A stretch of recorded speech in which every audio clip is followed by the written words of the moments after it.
Hi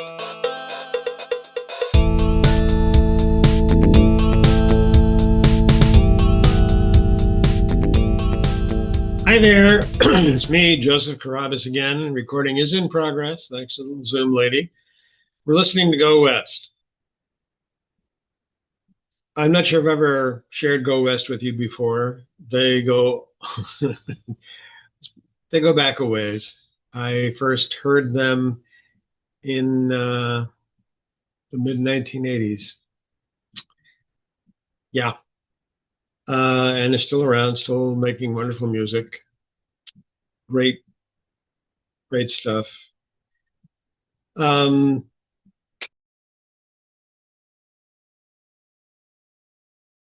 Now to the subject of the day, the waiting game.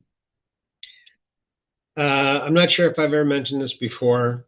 However, when I write something, um, I tend to put it away for a relatively long period of time. In some cases, years. I just simply don't get a chance to get back to it because I'm working on other projects. Probably a minimum amount of time is a year. The one exception or exceptions to that rule would be if something has been requested by an editor or a publisher, or if they ask me to write something on spec and I have a deadline. I love the sound of deadlines going whooshing past. That's by Reader May Brown, I believe. Um, but I believe it is necessary for me. For me, it's very necessary to give myself psychological, emotional distance from what I wrote. Because, of course, when I wrote it, I think it's wonderful, which is not always true. Sometimes I realize I'm writing crap, but I just keep on writing.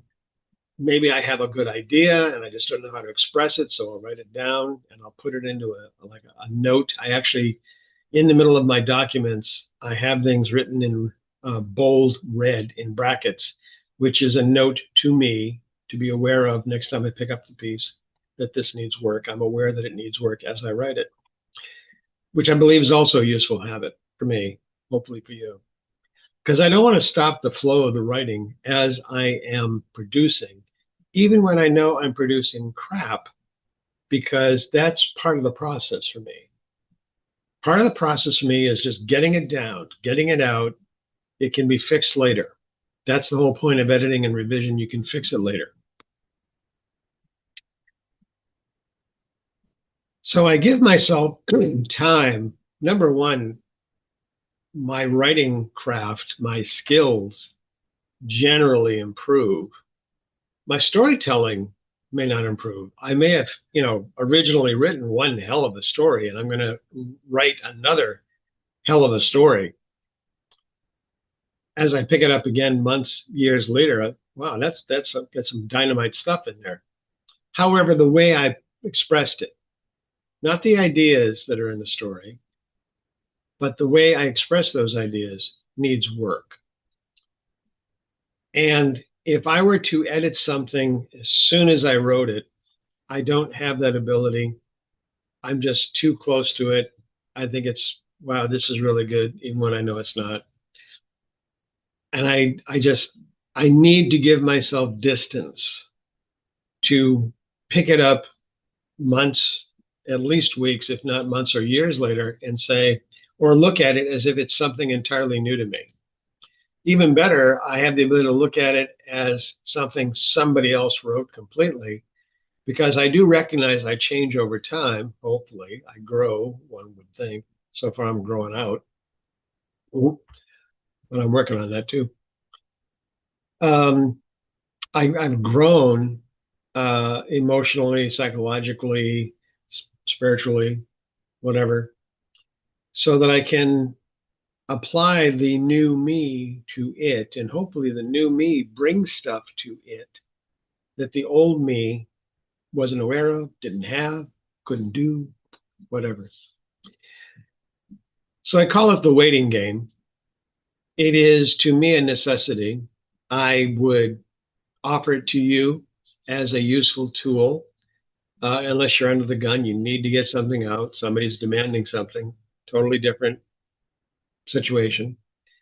But for me, I enjoy giving myself that distance because, in the case of a lot of stuff, I wrote a short story a long time ago. And I pick it up years later, literally years later. I go, hmm, I think this is actually part of a novel or the beginning of a novel. That's happened with Fane's Eye. That's happened with The Alibi, which is now, by the way, entitled "The Voices of Deep Sea Waters." I think something about deep sea waters. I'll put a link in. Um, a lot of stuff that Inheritors was that way. Inheritors was originally a short story and got blown out into an entire novel. So I offer that to you. Go for it. Do or don't, whatever works for you. The important thing is to find your own process to find what gives you joy in your writing.